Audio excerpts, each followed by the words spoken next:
अस्सलामुअलैकुम स्टूडेंट्स, कैसे हैं आप सब। उम्मीद है आप सब बखैरियत होंगे, ईमान और सेहत की बेहतरीन हालतों में होंगे इंशाल्लाह और अच्छे से स्टडी कर रहे होंगे। आज हम देखेंगे इंसान का रेस्पिरेटरी सिस्टम।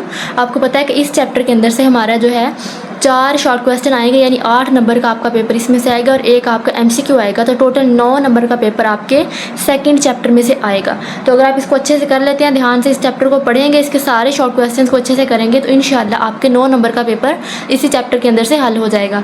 तो हमने आज पढ़ना है इंसान का रेस्पिरेटरी सिस्टम, वो वाला सिस्टम जिसके ज़रिए इंसान सांस लेता है, रेस्पिरेशन होती है और खुराक टूटती है। जो सांस हम लेते हैं उसके अंदर ऑक्सीजन हमारी बॉडी के अंदर जाती है और फिर क्या होता है जी, ऑक्सीजन जाएगी हमारी बॉडी के अंदर सेल्स के पास और वो टूट जाएगी। इसको हम इस तरह से ज़रा समझ लेते हैं। और सेल हैं छोटे छोटे, इस एक सेल को हमने देखा, उसमें क्या हो रहा था, ग्लूकोज को तोड़ के ऑक्सीजन की मौजूदगी में ग्लूकोज को तोड़ते हैं और ATP बनाई जाती है और साथ में पानी और कार्बन डाइऑक्साइड भी बनते हैं।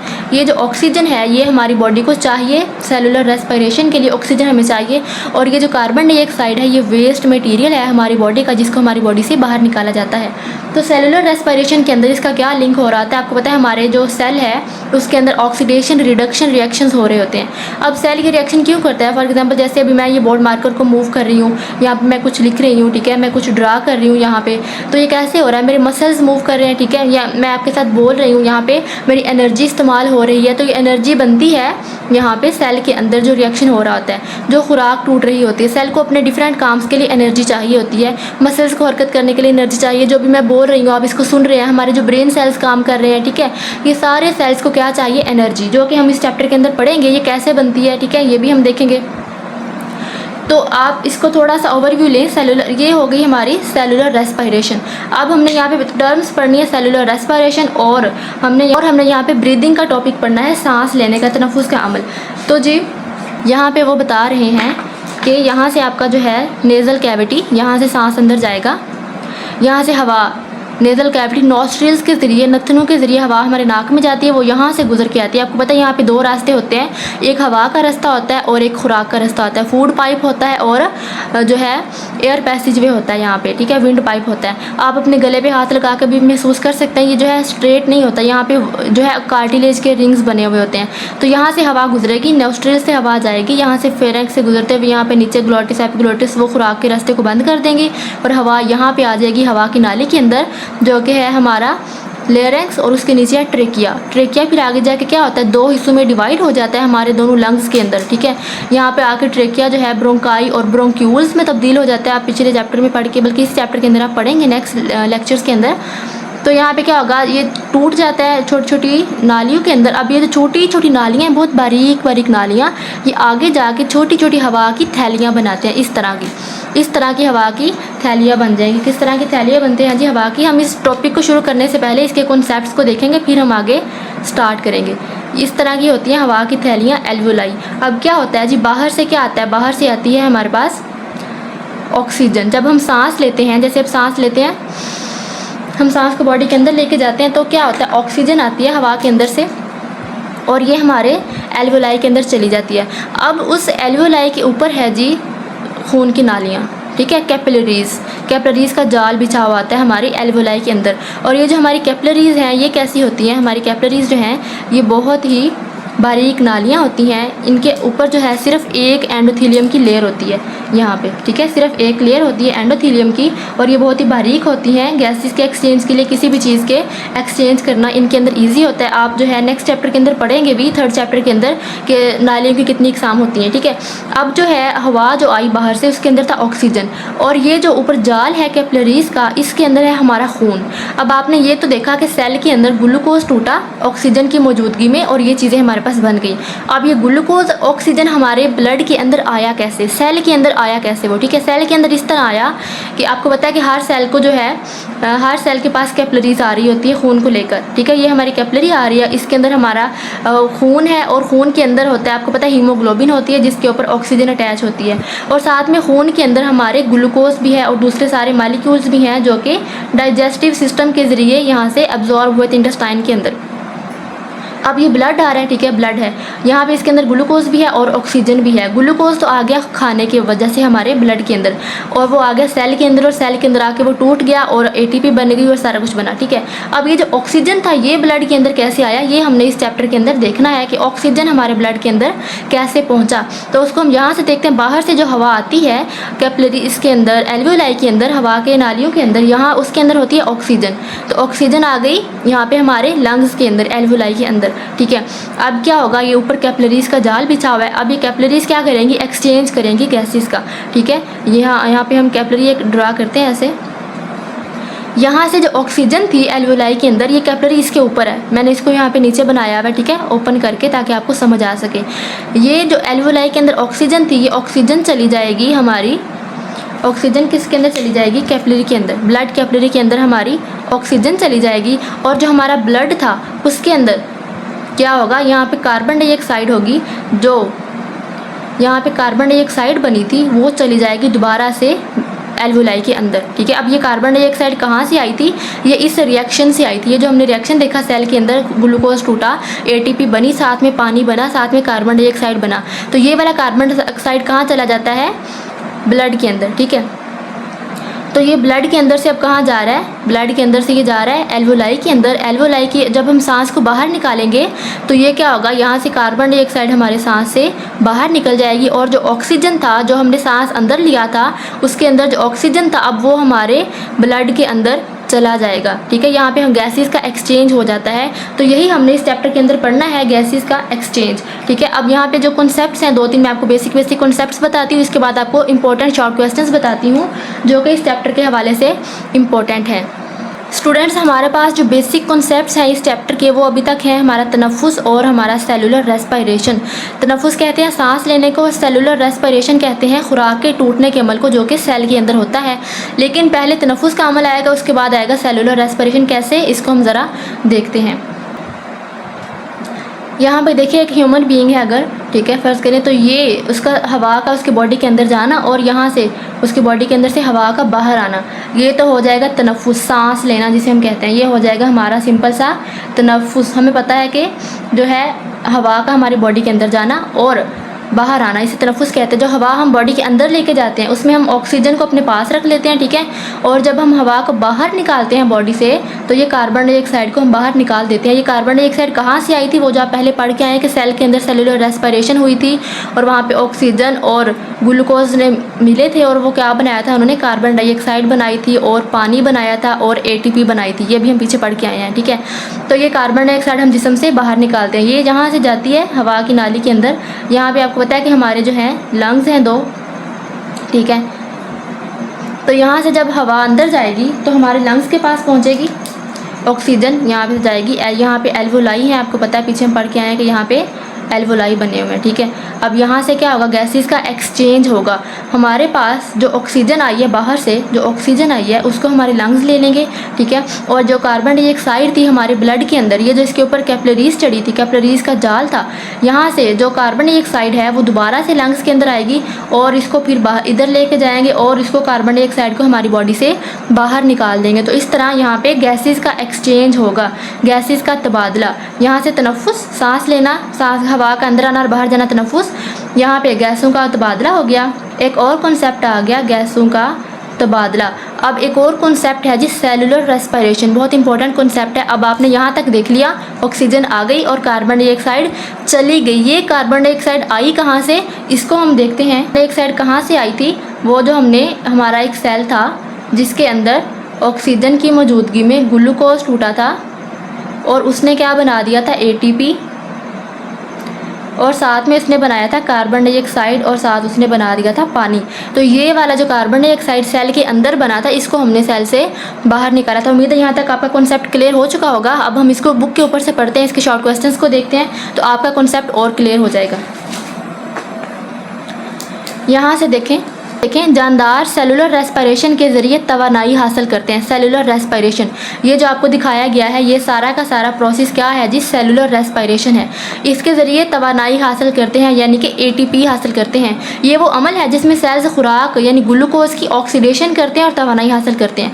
आपने ऑक्सीडेशन रिडक्शन रिएक्शन पढ़े होंगे। ऑक्सीडेशन में क्या होता है, ऑक्सीजन हमारे सेल के अंदर आती है, ऑक्सीजन, ये ऑक्सीजन की मौजूदगी में ग्लूकोज को तोड़ा है ना, तो ऑक्सीजन हमारे सेल के अंदर आती है, या फिर ऑक्सीडेशन का मतलब है कि हाइड्रोजन यहाँ से बाहर रिलीज हो जाता है, या फिर ऑक्सीजन हमारे सेल के अंदर आ जाती है। दोनों कंसेप्ट होते हैं। ऑक्सीडेशन, रिडक्शन इसके उलट होगा, या तो हाइड्रोजन आ जाएगी और ऑक्सीजन चली जाएगी, तो वो रिडक्शन हो जाएगा। ठीक है, वो कहते हैं यहाँ पे ऑक्सीडेशन हुई है। फिलहाल हमारा काम जो है ऑक्सीडेशन से ऑक्सीजन की मौजूदगी में ग्लूकोज का टूटना और तवानाई यानी ATP का बनना, इससे अभी हमारा काम है। इसको आगे देखते हैं।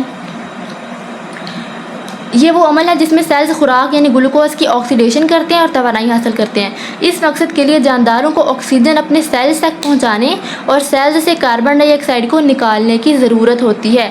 सेल्स को, वो ऑक्सीजन को क्या करेंगे, सेल्स के अंदर लेकर जाएंगे। कैसे लेके जाएंगे, अभी हमने देखा एल्वोलाई के अंदर हवा जाएगी। जब हम सांस अंदर लेके जाते हैं, एल्वोलाई के अंदर हवा जाती है और वहाँ से क्या होगा, ऑक्सीजन हमारे जो है ब्लड के अंदर चली जाएगी और वहाँ से कार्बन डाइऑक्साइड को वहाँ से निकाल लिया जाएगा। गैसों का तबादला वो अमल है जिसमें सांस के ज़रिए अंदर ली गई हवा फेफड़ों में मौजूद ऑक्सीजन खून में चली जाती है। अभी हमने गैसों का तबादला देखा था जिसमें सांस के ज़रिए अंदर ली गई हवा, जब हम सांस लेते हैं तो हवा कहाँ चली जाती है, फेफड़ों में, और उसमें जो मौजूद ऑक्सीजन होती है वो खून में चली जाती है। उसमें जो मौजूद ऑक्सीजन होती है वो खून में चली जाती है। यहाँ पे देखें, हमारी एल्वोलाई के अंदर गैसों का तबादला होता है। अगर आपसे MCQs भी आ जाता है बाज़ टाइम्स कि गैसों का तबादला कहाँ पे होता है, इसका लंग्स भी हो सकता है, इसका जो है हमारा रेस्पिरेटरी सिस्टम भी हो सकता है, लेकिन इसकी जो मेन रेस्पिरेटरी सिस्टम के अंदर वो जगह जहाँ पे गैसों का तबादला होता है तो वो हमारा एल्वोलाई होता है, जो कि अंगूरों के गुच्छों की तरह लगे हुए होते हैं। ठीक है, एल्वोलस, यहाँ पे ऑक्सीजन आती है और वो ऑक्सीजन कहाँ चली जाएगी, ब्लड के अंदर। यहाँ से देखें, अगर इसको बुक से हम देखें तो वो कहते हैं जिसमें सांस के ज़रिए अंदर ली गई हवा फेफड़ों में मौजूद ऑक्सीजन खून में चली जाती है। जो ऑक्सीजन है वो ब्लड के अंदर चली जाएगी और जो ब्लड के अंदर, खून के अंदर कार्बन डाइऑक्साइड है उसको बाहर निकाले जाने वाली हवा में चली जाती है। यहाँ पे जो ब्लड था आपका, ब्लड के अंदर जो कार्बन डाइऑक्साइड बनी थी, इस प्रोसेस के दौरान जो कार्बन डाइऑक्साइड बनी थी उसको एल्वोलाई के अंदर लेके आते हैं, एल्वोलाई से ये बाहर चली जाती है, और ऑक्सीजन जो अंदर आई थी उसको हम क्या करते हैं, ब्लड के अंदर लेके चले जाते हैं। तो यहाँ ये आपका यहाँ तक कॉन्सेप्ट था। आप नेक्स्ट देखते हैं। नेक्स्ट वो क्या कहते हैं जी, गैसों के तबादले के लिए जानवर सांस लेते हैं जिसे तनफ्फुस कहते हैं। अब यहाँ पे तनफ्फुस भी आ गया हमारा। ठीक है, ये आपका शॉर्ट क्वेश्चन भी है इतना। यहाँ पे आपका ये फर्स्ट शॉर्ट क्वेश्चन है, ये देखें आपका सेकंड शॉर्ट क्वेश्चन है यहाँ तक, तो 2 शॉर्ट क्वेश्चन आपके यहाँ पे कंप्लीट हो जाते हैं। ठीक है, सेलुलर रेस्पिरेशन जिसमें जानदार सेल्स खुराक की ऑक्सीडेशन करते हैं और तवानाई हासिल करते हैं, और गैसों का तबादला वो अमल है जिसमें सांस के ज़रिए अंदर ली गई हवा फेफड़ों में जाती है, वो खून में शामिल हो जाती है, ऑक्सीजन और खून से कार्बन डाइऑक्साइड को निकाल के बाहर आने वाली हवा के ज़रिए बाहर निकाल देते हैं। इससे गैसों का तबादला होता है जिसे तनफ्फुस कहते हैं, सांस लेना। ठीक है, जब हम सांस लेते हैं तो ये सारा अमल हो रहा होता है। उम्मीद है आपका यहाँ तक कॉन्सेप्ट क्लियर हो गया होगा। नेक्स्ट हम देखते हैं तनफ्फुस क्या होता है, सांस लेना। तनफ्फुस वो अमल है जिसमें जानवर हवा को अपने जिस्म के अंदर ले जाते हैं और बाहर निकालते हैं। हवा को जिस्म के अंदर लेकर जाएंगे और जिस्म से बाहर निकालेंगे, इसे कहते हैं तनफ्फुस। सिंपल सा। ठीक है, ये हवा से ऑक्सीजन हासिल करने और इसमें कार्बन डाइऑक्साइड खारिज करने के लिए किया जाता है। हम हवा को अंदर क्यों लेकर जाते हैं, ताकि हवा से ऑक्सीजन हासिल करें और कार्बन डाइऑक्साइड को इसमें से खारिज कर दें। तनफ्फुस और रेस्पिरेशन एक ही अमल नहीं है। यहाँ पे देखें, तनफ्फुस और रेस्पिरेशन 2 डिफरेंट अमल हैं। तनफ्फुस वो होगा जो एक बॉडी के अंदर हवा अंदर गई और उससे बाहर आ गई। ठीक है, यहाँ पे नेक्स्ट देखें, तनफ्फुस ये होगा कि यहाँ से हवा हमारी बॉडी के अंदर चली गई, यहाँ से वो गुजरी हवा के रास्ते के ज़रिए, ठीक है, और यहाँ तक वो पहुँच गई। यहाँ से कार्बन डाइऑक्साइड वापस आती है और जब हम सांस बाहर निकालते हैं तो कार्बन डाइऑक्साइड यहाँ से बाहर निकल गई। ये हो गया गैसों का तबादला यानी कि तनफ्फुस, सांस लेना। ठीक है, तनफ्फुस का बस इतना ही काम है। और आगे वो क्या कहते हैं, और सेलुलर रेस्पिरेशन। सेलुलर रेस्पिरेशन ये वाला प्रोसेस है, सेल के अंदर जब ग्लूकोज टूटा, ऑक्सीजन की मौजूदगी में उसने ATP बना दिया, कार्बन डाइऑक्साइड बना दिया, पानी बना दिया, ये सेलुलर रेस्पिरेशन है। ठीक है, तनफ्फुस और सेलुलर रेस्पिरेशन आई होप आपको क्लियर हो गया होगा। रेस्पिरेशन एक कीमियाई अमल है, ये केमिकल अमल है। केमिकल है ना, केमियाई अमल कौन सा आता है, वो अमल जिसके अंदर बॉन्ड टूटते हैं, वो हमारा केमिकल रिएक्शन होता है। क्योंकि जबकि तनफ़ुस एक तबई अमल है। तनफ़ुस गैसों के तबादले में मदद करती है और बदले में गैसों का तबादला रेस्पिरेशन में मदद करता है। अब हम इसको ज़रा समझते हैं बोर्ड के ऊपर। हमने कहा है कि जो तनफ़ुस है, जो हमारा तनफ़ुस है, ये एक केमिकल रिएक्शन है, कीमियाई अमल है। ऐसा उन्होंने क्यों बोला है कि तनफ़ुस जो है ये हमारा कीमियाई अमल है? क्योंकि कीमियाई अमल के अंदर क्या आता है, केमिकल्स इन्वॉल्व होते हैं, बॉन्ड बनते हैं, बॉन्ड टूटते हैं। हमने क्या देखा था, ग्लूकोज जो था, ग्लूकोज, अगर आपको ग्लूकोज का फार्मूला रिमाइंड हो, C6H12O6, ठीक है। हमारे पास ग्लूकोज था और साथ में हमारे पास क्या था, ऑक्सीजन। हमने इसको तोड़ के, इन बॉन्ड्स को तोड़ के इसका क्या बना दिया, ATP, और साथ में क्या बना दिया था, पानी, और साथ में क्या बना दिया था, कार्बन डाइऑक्साइड, ठीक है। ये एनर्जी है हमारी, इसको हम शो करते हैं। अब क्या था, ये इसके अंदर कार्बन भी था, हाइड्रोजन भी था, ऑक्सीजन भी था, ये भी ऑक्सीजन था। अब इन्होंने कहा क्या कर दिया, इसको तोड़ दिया, ग्लूकोज के मालिक्यूल को तोड़ के उससे पानी और कार्बन डाइऑक्साइड बना दिया। इस बॉन्ड को तोड़ के नए बॉन्ड यहाँ पे बना दिए, ठीक है। ये जो है हमारी अभी बैलेंस नहीं है इक्वेशन, लेकिन आपका सिर्फ कॉन्सेप्ट क्लियर करने के लिए, ये केमिकल अमल क्यों बोला, इसलिए क्योंकि इसके अंदर केमिकल्स इन्वॉल्व हैं, बॉन्ड बनते हैं और न्यू बॉन्ड टूटते हैं और न्यू बॉन्ड बनते हैं, ठीक है। ये इसमें हमने देखा। जबकि जो सांस लेने का अमल है वो तबई अमल है, ठीक है। हवा हमारी बॉडी के अंदर जाती है, ऑक्सीजन लेके जाती है और वहाँ से कार्बन डाइऑक्साइड को बाहर ले आते हैं। तो ये क्या है जी, एक कीमियाई अमल है। यहाँ से आपका एक शॉर्ट क्वेश्चन भी आता है कि जी तनफ़ुस और सेलुलर रेस्पिरेशन में फ़र्क बयान करें। तो आपने इस क्वेश्चन को इस तरह अटैम्प्ट करना है, तनफ़ुस और सेलुलर रेस्पिरेशन में फ़र्क बताएं। इस तरह अटैम्प्ट करेंगे। तनफ़ुस क्या आता है, इसमें आपने इसकी डेफिनेशन लिख देनी है कि सांस लेना। तनफ़ुस वो अमल है जिसमें हम सांस लेते हैं, हवा को जिस्म के अंदर लेके जाते हैं और जिस्म से बाहर निकालते हैं, ठीक है। और सेलुलर रेस्पिरेशन को क्या अमल होता है, ऐसा अमल जिसमें खुराक हमारी टूटती है, ग्लूकोज टूटता है और उससे एनर्जी बनती है, ATP बनती है और कार्बन डाइऑक्साइड बनती है और वाटर बनता है। तो एक पॉइंट हो गया। और दूसरा पॉइंट इसमें क्या होगा कि जो तनफ़ुस है ये हमारा जो है फिज़िकल अमल है, ठीक है, तबई अमल है। लेकिन जो सेलुलर रेस्पिरेशन है ये हमारा कीमियाई अमल है, ठीक है। 2 पॉइंट हो गए। तीसरा पॉइंट आप क्या बताएंगे कि जो तनफ़ुस है इसमें क्या आता है, गैसों का तबादला। गैसों का तबादला होता है। ऑक्सीजन जो है वो हमारी बॉडी के अंदर चली जाती है और कार्बन डाइऑक्साइड हमारी बॉडी से बाहर निकाली जाती है। लेकिन सेलुलर रेस्पिरेशन के अंदर क्या होता है, इसके अंदर गैसों का तबादला नहीं होता, बल्कि हमारा जो सेल है, जो हमारा सेल है वो ATP बनाते हैं, ठीक है, एनर्जी बनाते हैं। इस तरह आप इसके पॉइंट्स डिफरेंशिएट, कोई और भी इससे पॉइंट बना सकते हैं। जैसे आप टॉपिक को आगे पढ़ेंगे आपको समझ आ जाएगी। और साथ में आप इसकी एग्जांपल भी दे सकते हैं कोई, ठीक है, सेलुलर रेस्पिरेशन की कि क्या, कहाँ पे खुराक टूटी थी और उससे क्या बना था। ये आपका शॉर्ट क्वेश्चन इस तरह से 2 नंबर का अटैम्प्ट है और बहुत चांसेस है कि ये जो है आपका, ये बहुत इंपॉर्टेंट आपका शॉर्ट क्वेश्चन है। स्टूडेंट्स पहले हम ज़रा बुक से देखते हैं, उसके बाद हम फिर डायग्राम को देखेंगे। सबसे पहला काम क्या होता है जी, हवा फेफड़ों में दाखिल होती है और हवा से ऑक्सीजन ली जाती है। यहाँ पे देखें, हवा जो थी बाहर से यहाँ पे फेफड़ों के अंदर आई, ठीक है, ऑक्सीजन यहाँ पे आ गई हवा के साथ। अब यहाँ से ऑक्सीजन को निकाला जाएगा। कैसे निकाला जाएगा आपको हम पहले पढ़ चुके हैं। ऑक्सीजन को क्या किया जाएगा, हमने कहा था इसके ऊपर ब्लड की कैपिलरीज होती हैं एल्वोलाई के ऊपर, ठीक है। तो वहाँ से ऑक्सीजन जो है, ये कैपिलरी मैंने ये नीचे बनाई हुई है, ठीक है, यहाँ पे नीचे मैंने ब्लड कैपिलरी ड्रा की हुई है, जिसकी लेयर जो है बाहर वाली एपिथेलियम की, एंडोथेलियम की सिर्फ एक ही लेयर होती है, तो ये बहुत बारीक होती है, ठीक है। अब यहाँ से ऑक्सीजन जो था वो कहाँ पे आ गया, ब्लड के अंदर। जैसे यहाँ से देखें, हवा से ऑक्सीजन ली जाती है, उसके बाद क्या होगा, ऑक्सीजन को सेल्स तक पहुँचाया जाएगा और यहाँ खुराक की ऑक्सीडेशन के लिए ऑक्सीजन इस्तेमाल होती है। अब ऑक्सीजन कहाँ पे आ गई थी, ब्लड के अंदर। ब्लड क्या करेगा, सेल्स के पास जाएगा। आपको पता है कि हमारे हर सेल के पास ब्लड जाता है, ठीक है, तभी तो सेल्स को ऑक्सीजन मिलती है, तभी तो सेल्स की जो है रेस्पिरेशन वगैरह होती है, ठीक है। तो ब्लड जो है इस ऑक्सीजन को लेके क्या करेगा, सेल के पास जाएगा। समझे कि इस सेल के पास हमारा ब्लड पहुंच गया। अब इसने क्या किया, यहाँ पे हमारे पास ग्लूकोज था जो कि खुराक के ज़रिए यहाँ पे पहुंचा था, ठीक है। अब ये ऑक्सीजन मिल जाएगा इस ग्लूकोज के साथ और ये क्या करेंगे, सेल के अंदर कार्बन डाइऑक्साइड बना देंगे, पानी बना देंगे और ATP बना देंगे, ठीक है।